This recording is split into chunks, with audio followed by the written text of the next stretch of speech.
Hey, money lover. Today, I am going to do something a little bit different. It was inspired by someone I've been watching on Instagram and some posts I saw. I saw some threads where someone was screenshotting things from Reddit, bringing them over to Instagram. You know how it goes. The point is, I was reading this post and I was attempting to collect my jaw off the floor the whole time because it was a series of those, am I the A dollar sign, dollar sign? Now, sometimes I curse on this show. However, in this case, I feel like you might want to listen to this with your daughter or son in the car. And so I'm just going to say, am I the jerk? Should I leave him? Posts where someone is describing a financial issue they're having with their partner. It happens to be all husbands in this case. And as I'm reading it, what's going through my head is pretty much, yes, girl, you can leave him. I know we worry about being the meanie, about being perceived as greedy and selfish and monetary, materialistic, right? But today's core message is probably going to be, it's okay to leave if the money doesn't work, right? But the truth is, I always know it's not that simple in relationships. And it pains me to see women who are held back in our lives because of unhealthy, unproductive, destructive financial partnerships, even abusive. It's part of really what fuels me when I do my work with clients at Hendershot Wealth Management, where our mission is to see women and their partners healthy, wealthy, and thriving. Sometimes part of thriving is letting go of what is making you not thrive, right? I know you know that. I'm just bringing it home today. So today I wanted to read some of these posts and react to them. You are definitely going to hear my mama bear money kind of maven CFP self come out. If you know someone who maybe, or maybe see yourself in some of these stories, maybe it'll give you a little bit of a loving kick in the butt to act in your best interest, even if you've not been conditioned to or haven't until now been able to give yourself permission to. I have not read these stories in advance. I haven't been primed for them. I asked my producers to find the source, to find some posts for me to react to copy them into a document and to edit for length and clarity. And I'm going to read them out loud and respond as we go. As always, I love to hear from you. If any of this resonates, send me an email at hello@hendershotwealth.com and we can continue this conversation. Real quick, Hendershot has two T's. So it's HENDERSHOTT wealth.com. So hello@hendershotwealth.com and we can continue this conversation. For now, as I like to say, buckle up, buttercup. We're diving into the depths of the internet where filters come off. Maybe the gloves too, for better or for worse. Okay, first post. My husband committed financial infidelity, and I am now unsure what to do. I am a 31-year-old female, found out that my husband, who's a 36-year-old male, lied to me about his finances, and this term is usually labeled as financial infidelity. You got it right, girl. That's what it is. It's moving on. Backstory. When I met my husband, I had just gotten out of a very long-term relationship with a man who had debt problems. I and this guy were engaged, and at one point, I had debt collectors calling me. Red flag. She put a red flag. So that got one red flag. He would always tell me the reason he didn't have enough money was because he was paying off his student loan. One day his laptop was open and I saw his account. He had not made one single payment to his student loans in years. Three red flags. I was traumatized. And eventually, after 5 years together, we broke up. Okay, this very statement tells you so much about this person, right? First of all, she wants and needs transparency. I imagine not just financial transparency, but the fact that she used the word traumatized tells you this is not okay with her, right? For someone to be partnered with this woman, they need to understand that she needs your honesty, your proactive communication, your partnership when it comes to money. She left this relationship after 5 years because he just completely deceived her about not only what he was doing in his financial life, but what that impacts is what makes possible for her who's in a financial partnership with this person. So now you know something about this woman, okay? She's like serious about both integrity in her partnership and financial success. Okay. My current husband and I met a few months after this breakup. When we met, he gave me the illusion he was financially stable. He would reference the stock market and some winnings.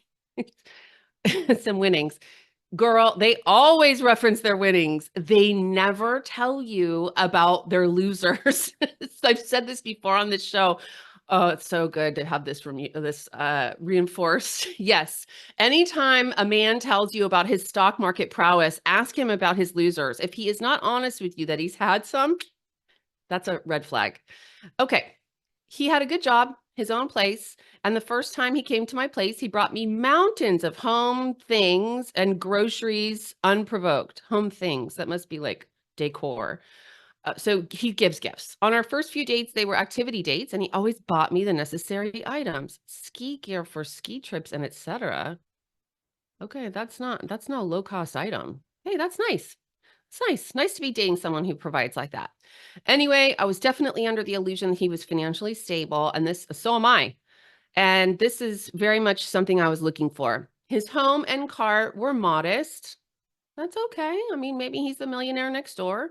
Most of my clients drive Toyotas, but I figured he was mindful about spending. Now she's assuming. Okay. My husband has a son, which I wasn't very sure about being a stepmom, especially as I'm thinking about not having kids. But as he is financially stable and kind and honest, I thought, okay, let's do this. I also always directly asked him about his debt, finance, and he always said he was in great standing. A year later, we got married. Okay.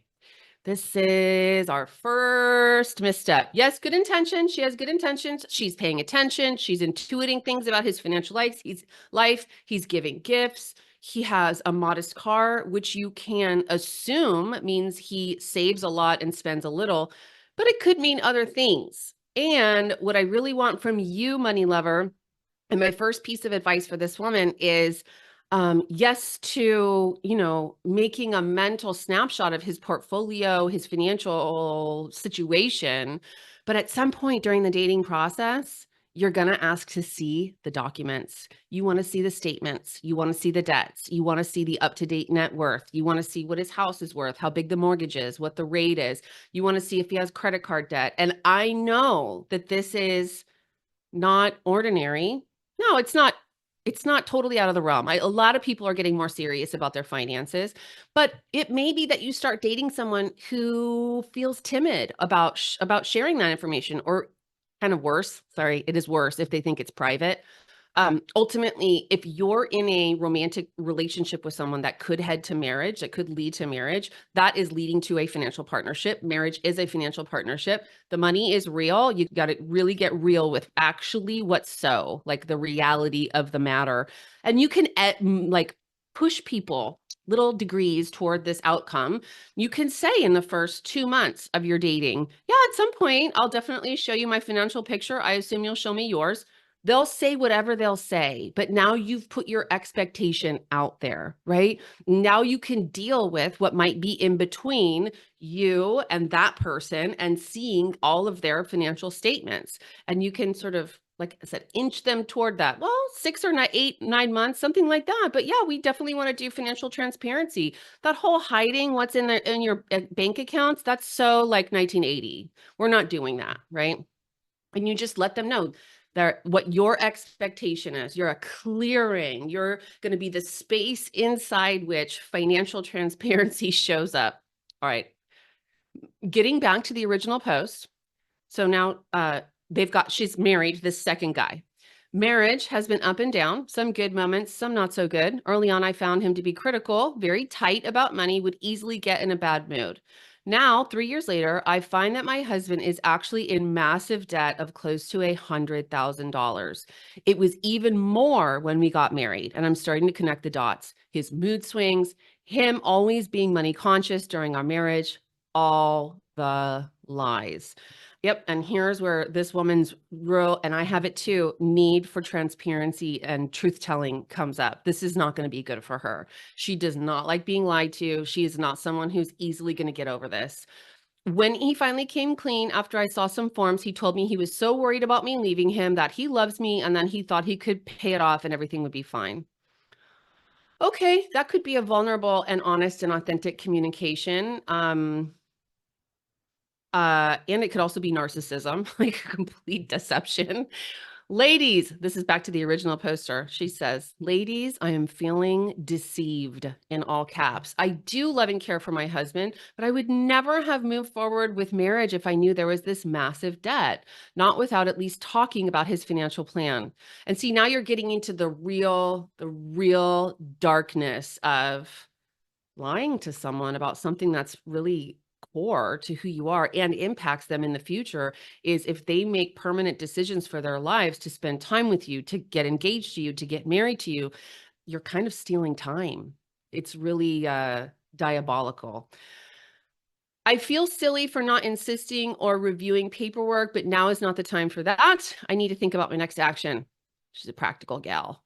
From taking a detailed look at everything, I see he's actively paying it off and that his income amount is true, over 170K. Okay. And that this was before he met me and before he figured out his career. We could pay it off in 3 years, but I can't get over the deception. I can't get over how I feel like I didn't have a true opportunity to meet the authentic, stable man I envisioned, and a part of me feels robbed. You have been robbed. You absolutely have been robbed. Seeking thoughts and guidance. Short version, husband lies to me about being financially stable, is actually in massive debt, could technically make it work and pay it off, but feel completely deceived and may walk away. Yeah. I'm going to be honest. I don't see this person getting over this. It is possible to get over deception, betrayal like this. It is possible. And as many of you have experienced potentially with financial or romantic or sexual infidelity, it happens. And at some point, the only way to move forward is to put it in the past, right? However, I don't see this in her typology. She has used very dramatic, very specific, and very expressive language to talk about how betrayed she feels. And I just want you to hear, if this is you, it's okay to walk away. It is okay. If you can't get over it, I mean, ultimately, you could choose to get over it. And if you're listening, I mean, look, he's got high income, 170K isn't bad. Paying off debt in 3 years isn't bad. And it's 3 more years. You're not building wealth. I mean, your net worth is going up, but you're just getting to zero, right? And you have been deceived. I mean, this person let you marry him based on lies. So for me, from a financial perspective, from a female perspective, permission granted to, we'll consider this second marriage to be annulled. We'll just pretend it didn't happen and move on and find the stable guy that you want. It's all good. And then definitely next time you're going to ask to see, you're going to ask to see the investment statements. Absolutely. Lesson learned. No other option. All right. Second post. Just learned my husband lost $60,000 behind my back. Oh, this is going to be good. So my husband has been involved in trading stocks. So this is going to be great. And I just found out today he's lost a lot. It's been going on 2 years behind my back. We purchased a nice house, our second house, 2 years ago when prices were sky high. We purchased high and thought we could sell high. Oh, wow, we have multiple issues. So these folks were essentially planning to flip this house. Even though she's calling it her second house, we purchased high and thought we could sell high. That's a flip, okay? So many people think that real estate is a foregone conclusion where as a place you can find profits. And it is absolutely not true. It is absolutely not true. Not only that, but there's absolutely no reason to think that if they had put that money that they had used to buy the second house into the stock market, into the kind of portfolios we talk about on this show, evidence-based portfolios. I'm only saying all this because, you know, I have all these legal requirements. Don't go out and buy anything based on this conversation.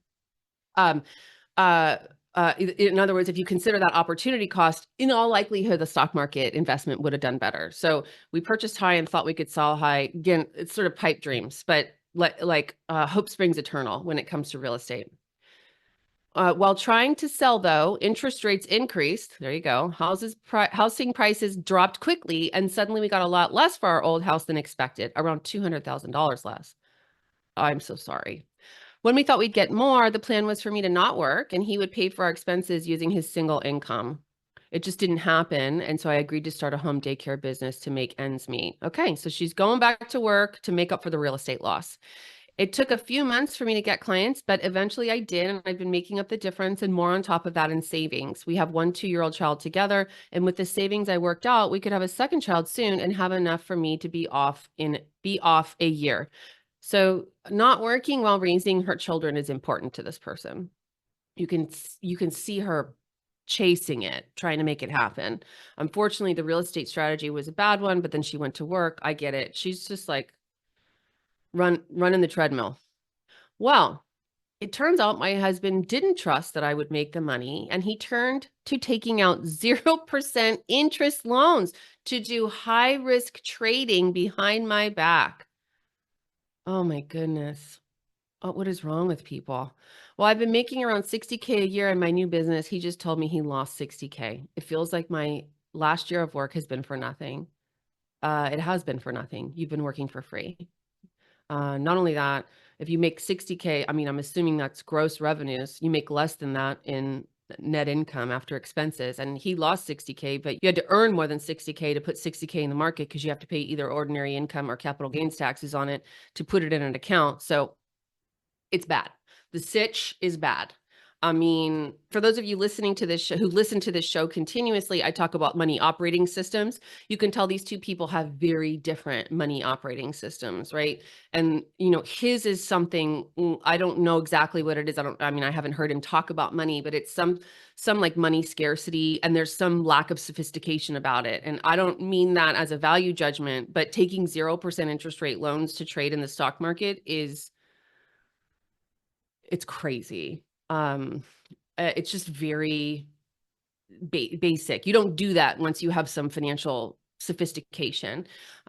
Whereas she's working, I mean, she's literally trading time for dollars, watching kids all day, watching her child, watching other people's kids. You can just tell they behave very differently.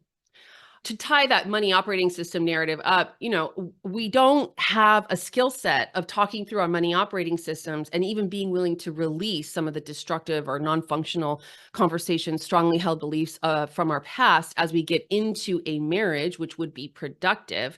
And as you know, money turns out to be one of the most painful, hard to work out aspects of marriage. It is the cause of the vast majority of divorce, as reported by the media. So it's really important to get on the same page with your money operating system, money beliefs, money patterns, money expectations before you get married. These folks, unfortunately, did not do that. On top of everything, my husband has been miserable the last 2 years and is taking his stress out on me. What a hero. He always made it seem like my contribution wasn't enough. And I wasn't, well, no, because you were working for free. Sorry, it's not funny. And I wasn't making enough money, and our debt was so high. And now I know why. Isn't that interesting? So he's lying to you, but speaking truths to you. Isn't that interesting? This guy, because he lost all this money without telling me. Exactly. So he's probably feeling guilty and upset and angry at himself and gave himself permission to turn it on you. This is not your guy. I felt like we were fine when we weren't. I don't know where to go from here. He told me today only because I finally found evidence in tax forms sent to us and I confronted him. Yeah, he was never going to share it with you, my friend. My daycare business is tied to having this house. So if I leave him and lose the house, there goes that. Well, can't you keep the house?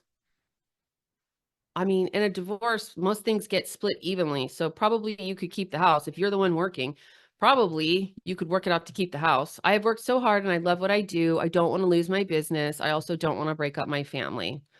Well, I hear you. But he kind of broke up your family. Any advice?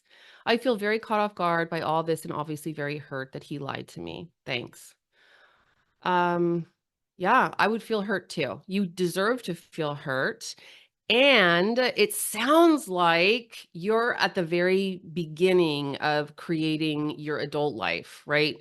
This guy could change. Anyone can change. Ladies, I am a fan of letting people be someone new. However, they have to do and say the same things at the same time, right? So his promises would start to come true.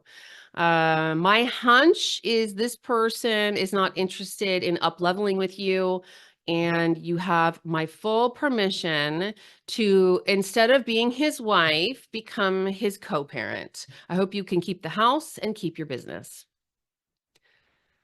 Okay, my final post from today is AITA, am I the jerk for wanting a divorce from my husband who lost 200K in Bitcoin? Oh, I love crypto. My husband and I have been married for 10 years. For our entire relationship, I have brought the majority of the money into the home. I contribute 75% of that. Wow. I don't mind, really. It's not something I think about, and I've always considered it our money. See, she's a great wife.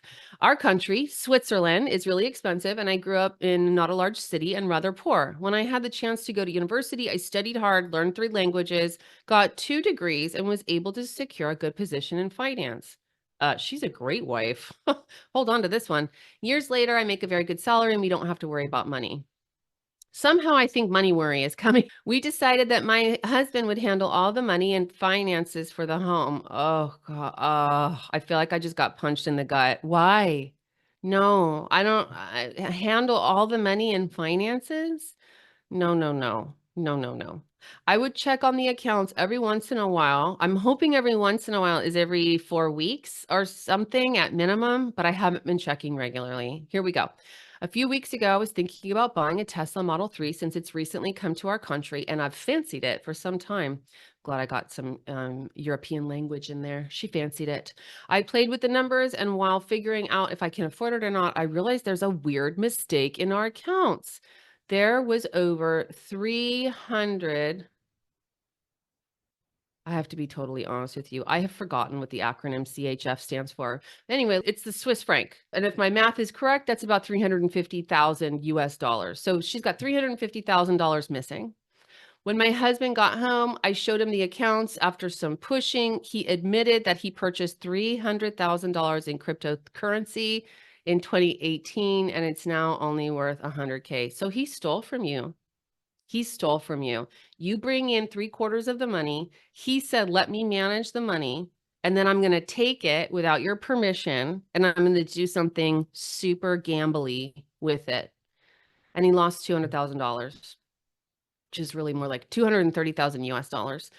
This is about 25% of our savings. Oh my God, I'm so sorry. Besides being shocked and angry, I cannot help feel that he stole from me.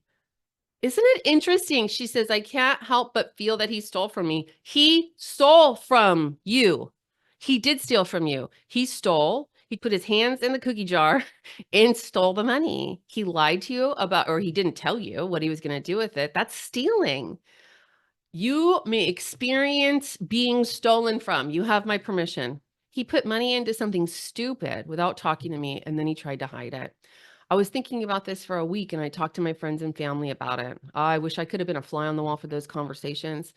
They think we should see a doctor, a doc. I I assume she means therapist. What kind of doctor? A crypto doctor, and talk about it. Try to work on the problem. But I honestly just wanna get divorced. If he is capable of doing this, how can I ever trust him again? Am I the jerk for not wanting to talk about it or go to therapy? Am I the jerk for thinking about divorce?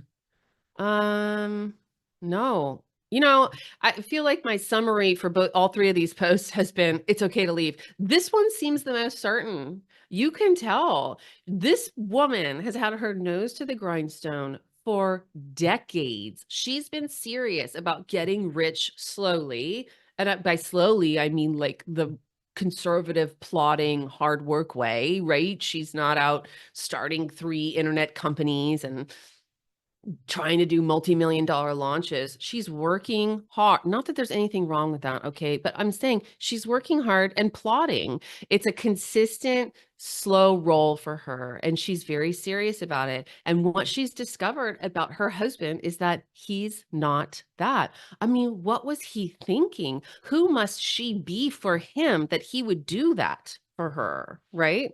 So this really isn't even it's a financial conversation, but it's a human conversation. So first of all, obviously, and no victim blaming here, but her major mistake was this whole we decided he would handle the money and the finances thing. I mean, I don't know what she was thinking. I can guarantee you she'll never do that again though. But no, she's not a jerk for thinking about divorce. And as I have said, you have my full permission to go that route. Gosh, I have to admit, I feel a little sad after reading those 3. That brings us to the end of our very first Girl, You Can Leave Him episode here on Love Your Money. I sincerely hope that you don't see yourself in these stories and that you're in a loving, transparent financial partnership and relationship. But if there is resonance, if you hear something that you've been through or that you've felt, you can always decide to do something differently. It does not mean that you're not a good person. It does not mean that you're materialistic. It does not mean that you're not a good wife. It is okay to demand financial productivity and partnership in your life. Believe me, I work with people and their money every day. I'm not immune to financial issues in my partnerships. In fact, if you listen to episodes 249 and 250 of this podcast, my company's 10-year anniversary of being in business, you heard my husband, Robert, and me talk about how our relationships with money and each other have changed over the years. I came into our relationship fresh off my financial rock bottom. And I mean, I just have to be grateful to him for being willing to tolerate that. I had been forced to get radically honest about my money and I'd started talking about it very openly. He did not have to accept a person who was in that phase of her life, right? There was no evidence when I met him that my financial life would be where it is today. He trusted me, I lived into it, and here we are today. Robert, on the other hand, came into our marriage with a history of just not talking about money. He had to have money be no problem. So he was handling everything, but not talking about the details. So at my invitation, you could say insistence, he faced his own ingrained beliefs to realize there's no way to be in a full financial partnership without talking about money. And now we both know you can ask the awkward questions. You can reveal the uncomfortable truths and you can follow the numbers to confirm the answers. At this point, Robert and I enjoy a very emotionless relationship with money, where our conversations are tactical, not volatile. Let's be honest. A lot of the situations in these Reddit horror stories could have been avoided with a monthly money date. It's worth the time, effort, and vulnerability, courage, because beyond creating stronger relationships, when you're able to talk openly and heal some of the bad money mindsets and behaviors you inherited, you can model different choices for the next generation. You can heal the financial mistakes you've made in the past, and you can move into a phase of life where money takes care of you because you've taken care of it for so long. The fact that you're listening to this podcast means to me you're in exactly the right place because your goal is to rewire thought patterns and belief systems that are not serving you so you can build meaningful wealth, relationships, and the life you really want. To learn more about financial partnerships and dissolving them when needed, head to the show notes for this episode at hendershotwealth.com/256. You'll find links to resources related to this episode, such as our episodes about the financial implications of divorce. There are also links to help you explore your relationship with money. That can be in the context of being with a partner. Maybe it's just in a friendship type relationship or in your own heart and soul, right? Just for yourself, being someone who deserves wealth. That's a big deal. No matter where you are, know that you're not alone, and the results of our collective efforts will be so, so worth it. Together, we can learn from our past, make better choices in the present, and build a future where everyone thrives. And hey, if you see any of these posts and you want my honest reaction, send it to me on Instagram. I'm at Hillary.Hendershot. I'm here for it.